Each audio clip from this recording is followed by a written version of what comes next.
Assalamualaikum warahmatullahi wabarakatuh. Perkenalkan, nama saya Siti Zulfa dari kelas akuntansi 2022. Di sini saya akan memaparkan materi mengenai implementasi design thinking dalam problem solving. Nah, teman-teman, mari kita ketahui dulu apa yang dimaksud dengan design thinking. Design thinking yaitu pendekatan pemecahan masalah yang berpusat pada manusia atau yang bisa disebut dengan human-centered approach, berfokus pada kebutuhan, pengalaman, dan konteks pengguna sebagai landasan inovasi. Didefinisikan juga sebagai pendekatan kreatif untuk problem solving dengan ketertiban aktif, pembelajaran melalui tindakan, atau yang bisa disebut dengan thinking by doing, dan eksplorasi solusi bertahap. Prosesnya juga iteratif dan relektif, tidak hanya berorientasi pada di solusi akhir. Sedikit saya jelaskan proses iteratif, yaitu proses yang dilakukan secara berulang untuk mencapai hasil yang lebih baik. Setiap pengulangan atau disebut dengan iterasi menggunakan hasil sebelumnya sebagai dasar untuk perbaikan. Ciri-cirinya yaitu dilakukan berulang, ada evaluasi di setiap tahap, bertujuan menyempurnakan hasil. Contohnya yaitu dalam membuat poster, seseorang mencoba beberapa versi desain, lalu memperbaikinya setiap kali sampai hasilnya sesuai dan memuaskan. Ada pula juga proses reflektif. Proses reflektif adalah proses merenungkan dan mengevaluasi pengalaman atau hasil kerja untuk memahami apa yang sudah dilakukan dan menentukan langkah selanjutnya. Adapun ciri-cirinya yaitu melibatkan pemikiran kritis, fokus pada evaluasi diri, dan bertujuan meningkatkan pemahaman dan kualitas tindakan. Contohnya seperti ini. Setelah presentasi, seseorang memikirkan apa yang sudah berjalan baik dan apa yang perlu diperbaiki untuk presentasi berikutnya. Singkatnya yaitu, iteratif yaitu menekankan pengulangan dan perbaikan, reflektif yaitu menekankan pemikiran dan evaluasi mendalam. Ada juga prasangka utama, yaitu solusi yang baik tidak lahir dari asumsi atau sudut pandang perancang semata. Ada pula perlunya meneliti dan menantang asumsi yang ada, serta mendefinisikan ulang masalah agar sesuai dengan realitas si pengguna. Di slide selanjutnya yaitu ada 4 karakter utama design thinking. Yang pertama itu berpusat pada manusia. Apa sih maksudnya? Yaitu si pengguna menjadi titik akhir proses perancangan.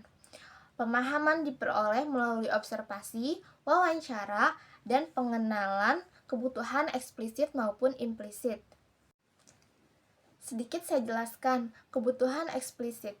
Eksplisit kebutuhan yang dinyatakan secara jelas dan langsung oleh pengguna atau seseorang, sehingga mudah dikenali dan dipahami. Ciri-cirinya yaitu diungkapkan secara langsung, mudah identifikasi, biasanya tertulis atau diucapkan. Contohnya seperti ini teman-teman. Saya butuh laptop dengan baterai yang tahan lama. Siswa mengatakan, saya perlu penjelasan ulang materi ini. Karena itu ungkapan yang langsung diungkapkan. Nah, satu lagi ada kebutuhan implisit. Implisit yaitu kebutuhan yang tidak dinyatakan secara langsung, tetapi dapat diketahui dari perilaku, kebiasaan, atau situasi seseorang. Ciri-cirinya yaitu tidak diungkapkan secara langsung, perlu dianalisis atau disimpulkan, sering tersembunyi. Contohnya seperti ini. Pengguna sering membawa charger kemana-mana, yaitu menunjukkan baterai laptopnya kurang tahan lama. Yang kedua ada siswa sering bertanya ulang, menunjukkan belum memahami materi yang guru kasih. Seperti itu. Perbedaan singkatnya yaitu eksplisit kebutuhan yang diungkapkan secara jelas, implisit yaitu kebutuhan yang tersirat dan perlu disimpulkan. Yang selanjutnya ada kolaboratif. Kolaboratif yaitu melibatkan berbagai pemangku kepentingan dengan latar belakang dan sudut pandang yang beragam. Kolaborasi kemungkinan pertukaran perspektif dan mengurangi bias individu dalam proses pengambilan keputusan. Selanjutnya ada optimis. Optimis yaitu berangkat dari keyakinan bahwa setiap permasalahan memiliki peluang untuk diselesaikan apabila diproses melalui pendekatan yang tepat. Optimisme ini menjaga proses inovasi tetap bergerak dan terbuka terhadap kemungkinan baru. Dan yang keempat ada eksperimental, yang menekankan pentingnya pengujian ide secara cepat melalui prototipe dan iterasi berulang. Solusi tidak langsung dianggap benar, tetapi diuji, dievaluasi, dan disempurnakan berdasarkan respon si pengguna. Di slide selanjutnya, ada perbedaan dengan pendekatan konvensional. Design thinking berbeda karena tidak mengikuti asumsi awal secara konvensional, melainkan lebih fleksibel dan berorientasi pada pengguna serta proses iteratif. Nah, prinsip iteratif dalam design thinking, yaitu salah satu prinsip fundamental dalam design thinking adalah sifatnya yang iteratif dan tidak linear. Tahapannya ada empathize, ada define, ada ideate, prototype, dan test. Tidak dipahami sebagai langkah-langkah yang kaku dan berurutan, melainkan sebagai siklus pembelajaran yang dapat berlangsung secara simultan dan berulang. Proses iterasi kemungkinan solusi berkembang seiring dengan meningkatnya pemahaman terhadap si pengguna. Dalam praktiknya, umpan balik yang diperoleh pada tahap tes dapat mengarah kembali ke tahap define, ke tahap sebelumnya, untuk merupuskan ulang masalah atau ke tahap ideat untuk mengeksplorasi solusi alternatif. Prinsip iteratif ini memiliki implikasi penting dalam problem solving, yaitu mengurangi risiko kegagalan pada tahap implementasi. Dengan melakukan pengujian sejak awal melalui prototipe sederhana, kesalahan dapat diidentifikasi lebih cepat dan diperbaiki dengan biaya yang relatif rendah. Selain itu, iterasi juga menegaskan bahwa kegagalan pada tahap awal bukanlah kerugian, melainkan sumber pembelajaran yang berharga. Jadi dapat kita simpulkan juga ada 3 prinsip utama design thinking. Tadi sudah saya jelaskan, yang pertama berpusat pada pengguna atau disebut user-centric. Yang kedua ada iteratif dan eksperimental. Ada pula kolaboratif dan berbagai perspektif. Prinsip iteratif dalam design thinking. Kesatu, sifat fundamental design thinking. Design thinking bersifat iteratif dan non-linear, bukan langkah-langkah yang kaku dan berurutan. Tahapannya yaitu ada empathize, ada define, ideate, prototype. Tes dianggap sebagai siklus pembelajaran yang dapat berlangsung secara simultan dan berulang. Yang kedua ada manfaatnya, yaitu memungkinkan solusi berkembang seiring dengan peningkatan pemahaman terhadap pengguna. Dan fleksibel, dapat kembali ke tahap define untuk merumuskan ulang masalah atau ke tahap ideat untuk mengeksplorasi solusi alternatif sesuai dengan evaluasi. Di slide selanjutnya, secara umum, tahapan design thinking meliputi 5 tahap utama yang saling berkaitan, yaitu ada empathize, ada define, ideate, prototype, dan test. Yang pertama, empathize atau berempati merupakan tahap untuk memahami pengguna secara mendalam melalui observasi, wawancara, dan pengalaman langsung. Tahap ini bertujuan menangkap kebutuhan, motivasi, serta permasalahan pengguna dari perspektif mereka sendiri.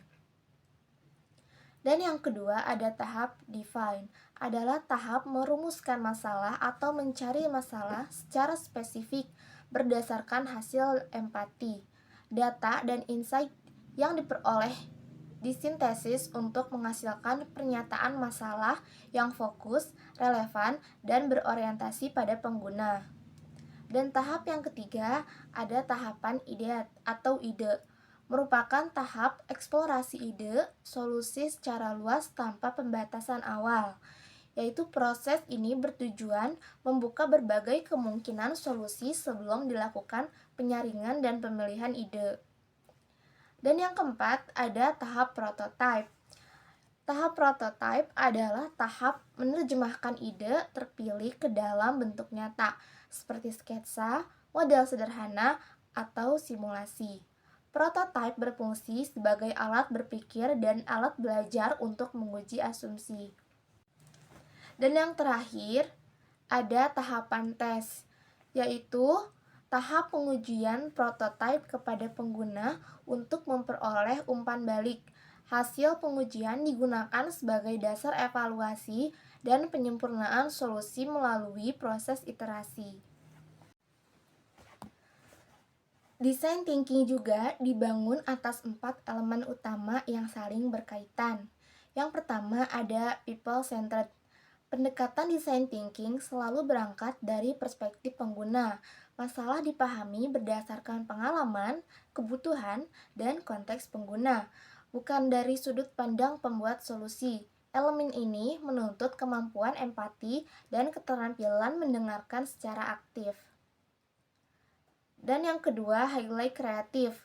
Kreativitas dalam design thinking dimaknai sebagai kemampuan untuk melihat masalah dari berbagai sudut pandang dan melampaui solusi yang sudah lazim. Kreativitas bukanlah aktivitas spontan tanpa arah, melainkan proses eksplorasi yang terstruktur. Yang ketiga, ada elemen hands-on. Design thinking menekankan tindakan nyata melalui eksperimen dan pembuatan prototipe.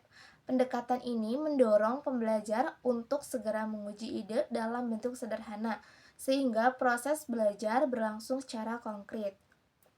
Dan yang keempat, ada iteratif, yaitu proses design thinking bersifat berulang, meliputi memahami, pembuat, dan mempelajari kembali.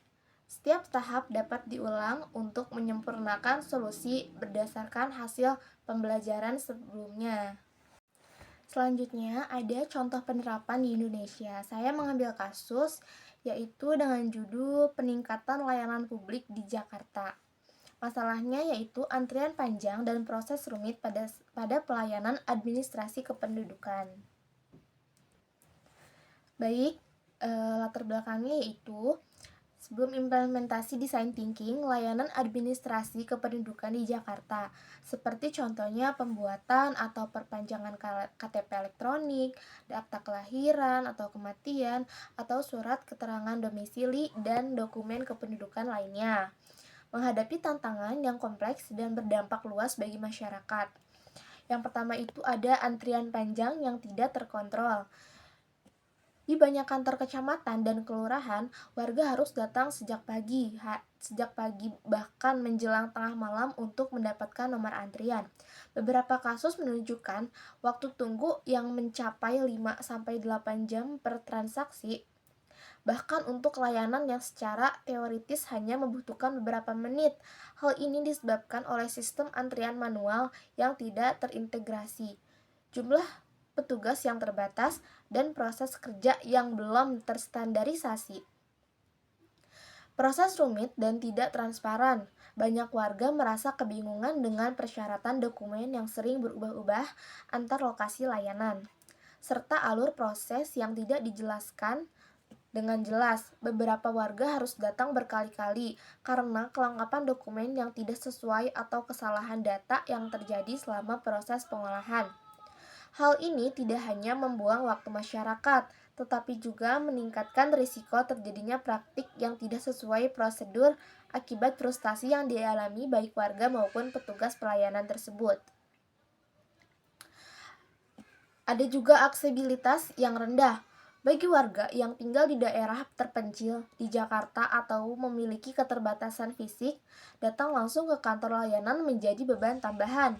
Selain itu, jam operasional layanan yang tidak hanya berjalan pada hari kerja dan jam kerja membuat banyak pekerja sulit mengurus administrasi kependudukan tanpa harus mengambil cuti kerja. Ada pula beban kerja tinggi pada petugas. Petugas harus menangani jumlah warga yang banyak dengan proses yang memakan waktu, menyebabkan kelelahan dan risiko kesalahan dalam pengolahan data. Hal ini juga berdampak pada kualitas pelayanan yang diberikan. karena petugas sulit memberikan perhatian yang optimal pada setiap warga. Nah, yang tahapan implementasinya pada design thinking yaitu pertama tahap empathize. Harus apa? Harus memahami permasalahan dari sudut pandang pengguna. Tujuan utama tahap ini adalah untuk mengumpulkan data yang akurat dan mendalam tentang pengalaman, kebutuhan, dan tantangan yang dihadapi oleh semua pihak yang terlibat dalam layanan administrasi kependudukan. Yang pertama ada metode yang bisa digunakan, yaitu wawancara yang mendalam. Dilakukan lebih dari 500 responden yang terdiri dari warga berbagai kelompok, usia, profesi, dan latar belakang ekonomi, serta lebih dari 100 petugas layanan dari berbagai kecamatan di Jakarta. Wawancara berfokus pada pengungkapan pengalaman saat mengurus layanan, kesulitan yang dihadapi, harapan terhadap layanan ideal, dan faktor-faktor yang mempengaruhi kepuasan mereka. Yang kedua, bisa dengan metode observasi langsung. Tim implementasi menghabiskan waktu selama 2 minggu di beberapa kantor layanan yang memiliki tingkat antrian tertinggi untuk mengamati proses kerja, interaksi antara warga dan petugas, kondisi fasilitas, serta pola kedatangan warga. Observasi ini membantu mengidentifikasi masalah yang tidak dapat diungkapkan melalui wawancara saja, seperti tata letak ruang yang tidak efisien atau alur kerja yang menyebabkan bottleneck atau titik kemacetan.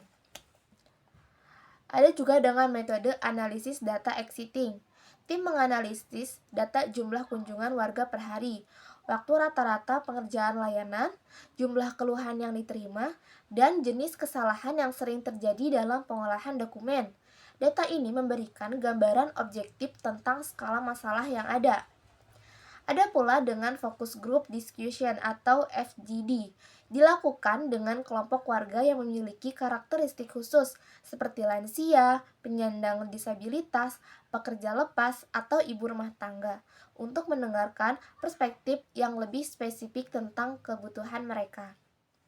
Nah, dari temuan tahap empathize atau empati tersebut, adanya warga menginginkan kemudahan dalam mengakses informasi, persyaratan, dan alur proses sebelum datang ke kantor.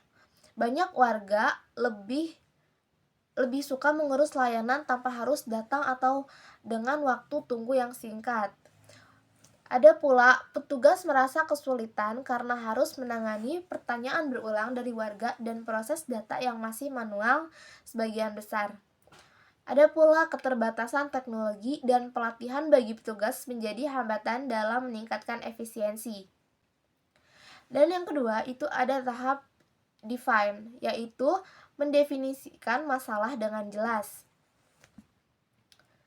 Berdasarkan hasil temuan dari tahap empati yang tadi, tim mengolah data dan menyusun pertanyaan masalah yang jelas dan terfokus, yang dikenal sebagai point of view atau POV, yaitu pertanyaan masalah yang didefinisikan. Warga Jakarta membutuhkan proses layanan administrasi kependudukan yang cepat, mudah dipahami, dan dapat diakses dengan fleksibel tanpa harus datang langsung ke kantor layanan. Serta petugas membutuhkan sistem yang dapat membantu mengurangi beban kerja dan meningkatkan akurasi data. Pernyataan ini tidak hanya fokus pada kebutuhan warga, tetapi juga memperhatikan kondisi petugas, karena kinerja petugas sangat berpengaruh pada kualitas layanan yang diberikan. Adapun analisis tambahan dalam tahap define, yaitu tim mengidentifikasi bahwa masalah utama bukan hanya pada jumlah warga yang banyak, tetapi kekurangan sistem yang memungkinkan warga untuk mengelola waktu dan proses layanan mereka sendiri. Ditemukan bahwa kurangnya integrasi data antar sistem menyebabkan duplikasi pekerjaan dan kesalahan data yang memperlama waktu pengerjaan layanan. Diidentifikasi juga bahwa transparansi informasi menjadi faktor kunci dalam meningkatkan kepuasan warga, karena banyak keluhan berasal dari ketidakpahaman tentang prosedur. Dan yang ketiga ada tahap ideat, yaitu mengembangkan ide solusi. Tahap ini bertujuan untuk menghasilkan sebanyak mungkin ide solusi tanpa memikirkan keterbatasan pada tahap awal. Kemudian menyeleksi ide-ide yang paling layak untuk diimplementasikan. Proses pengembangan idenya yaitu ada brainstorming, dilakukan dengan melibatkan berbagai pihak termasuk perwakilan warga, petugas layanan, ahli teknologi informasi, dan praktisi manajemen layanan publik. Season ini menghasilkan lebih dari 100 ide yang bervariasi, mulai dari perbaikan kecil pada fasilitas hingga pengembangan sistem teknologi yang canggih. Ada pula penyeleksian ide, yaitu ide-ide yang dihasilkan diseleksi berdasarkan kriteria yang telah ditetapkan, yaitu kelayakan teknis, kemampuan untuk diimplementasikan dalam jangka waktu tertentu, dampak yang dapat diberikan terhadap perbaikan layanan, dan biaya yang dibutuhkan. Ide-ide yang dipilih untuk diuji yaitu pengembangan aplikasi mobile. Namanya bisa kita buat aplikasi Jakarta Layanan Kependudukan. Aplikasi yang memungkinkan warga untuk mengakses informasi persyaratan dokumen, melakukan pendaftaran antrian online, melacak status pengolahan dokumen, dan bahkan mengajukan permohonan layanan secara daring untuk beberapa jenis dokumen. Ada pula pemasangan loket self-service, loket mandiri yang dapat digunakan warga untuk mengambil nomor antrian, memverifikasi kelengkapan dokumen secara awal, dan mencetak bukti pengajuan layanan. Loket ini juga dapat digunakan untuk melakukan pembayaran biaya layanan jika diperlukan. Yang ketiga, ada sistem jadwal antrian online.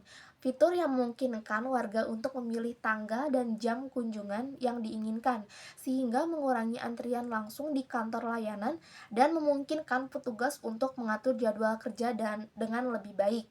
Yang keempat, ada integrasi sistem data antar kantor. Pembuatan sistem terpadu yang menghubungkan database kependudukan dari kelurahan, kecamatan, dan dinas terkait untuk mengurangi duplikasi data dan meningkatkan akurasi informasi. Yang keempat ada tahap prototype, yaitu membuat versi uji coba solusi.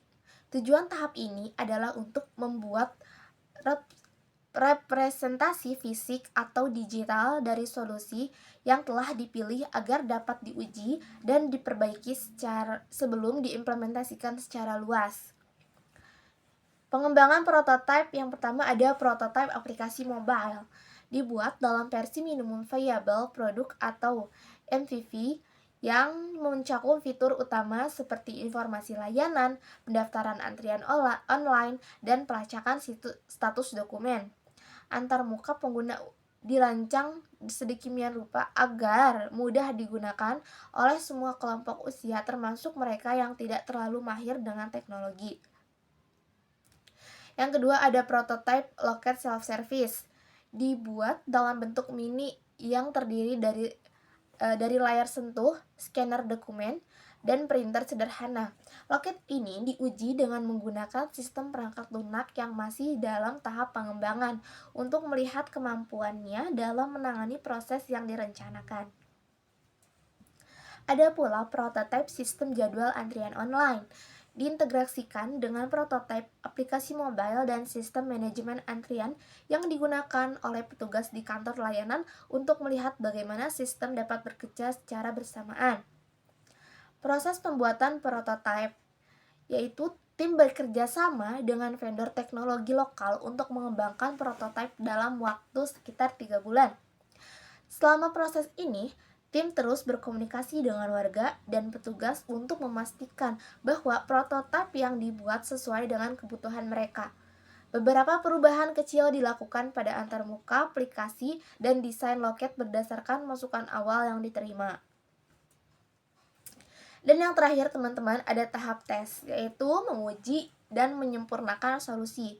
Tahap ini bertujuan untuk menguji prototipe di lingkungan yang sebenarnya dan mengumpulkan umpan balik untuk menyempurnakan solusi sebelum diimplementasi secara menyeluruh di Jakarta. Proses pengujiannya yaitu pemilihan lokasi uji. Pengujian dilakukan di 5 kecamatan yang memiliki karakteristik berbeda. Berbeda berada di daerah pusat dengan jumlah warga banyak dan beberapa berada di daerah pinggiran untuk memastikan bahwa solusi dapat beradaptasi dengan berbagai kondisi. Ada pula pengujian dengan pengguna lebih dari 1.000 warga dan 50 petugas terlibat dalam pengujian selama 2 bulan. Warga diminta untuk menggunakan aplikasi mobile dan loket self-service untuk mengurus layanan kependudukan, sedangkan petugas diminta untuk menggunakan sistem baru dalam menangani proses kerja mereka. Ada pula pengumpulan umpan balik. Umpan balik dikumpulkan melalui kuesioner, wawancara follow-up, dan observasi langsung selama pengujian. Umpan balik mencakup hal-hal seperti kemudahan penggunaan solusi, kecepatan proses, akurasi data, dan kesalahan yang terjadi selama pengujian. Perbaikan yang dilakukan berdasarkan umpan balik.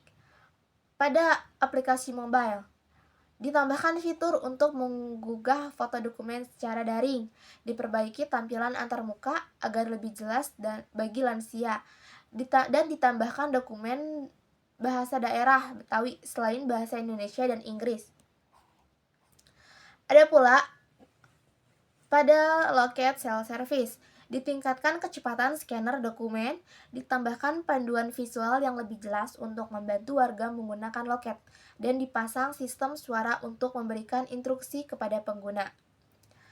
Ada pula pada sistem jadwal antrian online, ditambahkan opsi untuk mengubah jadwal kunjungan jika diperlukan dan diperbaiki integrasi dengan sistem petugas agar tidak terjadi konflik antrian.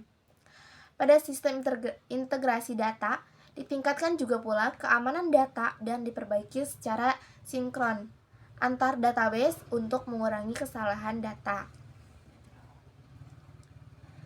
Nah, hasil dan dampak dari implementasi tadi setelah melalui tahap pengujian, penyempurnaan solusi diimplementasikan secara luas di seluruh kecamatan di Jakarta dengan hasil yang sangat signifikan, yaitu ada dampaknya pengurangan waktu tunggu hingga 60%. Rata-rata waktu tunggu yang semula mencapai 5-8 jam menjadi hanya 1-2 jam, bahkan kurang untuk warga yang menggunakan antrian online atau loket self-service. Beberapa jenis layanan yang dapat diurus secara daring bahkan tidak memerlukan warga untuk datang ke kantor sama sekali.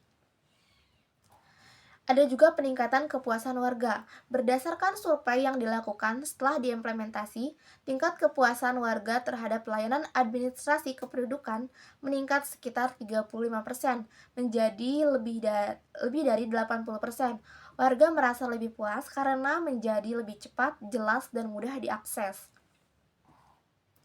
Ada pula peningkatan efisiensi kerja petugas. Beban kerja petugas berkurang karena sebagian besar yang dulunya manual sekarang dapat diotomatisasi atau ditangani oleh sistem. Petugas juga dapat fokus pada tugas-tugas yang membutuhkan pertimbangan dan keahlian khusus, seperti memverifikasi dokumen yang kompleks atau menangani kasus khusus. Ada pula peningkatan akurasi data. Dengan adanya sistem integrasi data, kesalahan data menurun hingga 75%. Hal ini berdampak positif pada kualitas dokumen kependudukan yang dikeluarkan dan mempermudah proses pengolahan data untuk keperluan pemerintah lainnya. Ada juga peningkatan transparansi.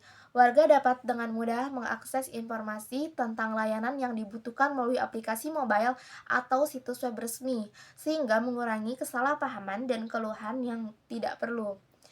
Dampak sosial ekonominya yaitu pengurangan waktu kemungkinan warga untuk menggunakan waktu mereka untuk aktivitas produktif lainnya, seperti bekerja atau mengurus keluarga. Hal ini juga mengurangi biaya yang dikeluarkan warga untuk mengurus layanan, seperti biaya transportasi atau uang makan saat menunggu antrian. Baik, kesimpulannya, design thinking adalah pendekatan yang efektif untuk memecahkan masalah dengan fokus pada pengguna. Tahapan yang terstruktur membantu menghasilkan solusi yang inovatif dan sesuai kebutuhan. Penerapan di konteks lokal dapat memberikan dampak positif bagi masyarakat dan organisasi. Dan yang terakhir, penting untuk melibatkan semua pihak terkait dalam setiap tahapan implementasi.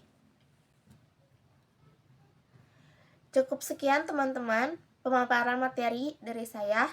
Kurang lebihnya mohon maaf. Wassalamualaikum warahmatullahi wabarakatuh.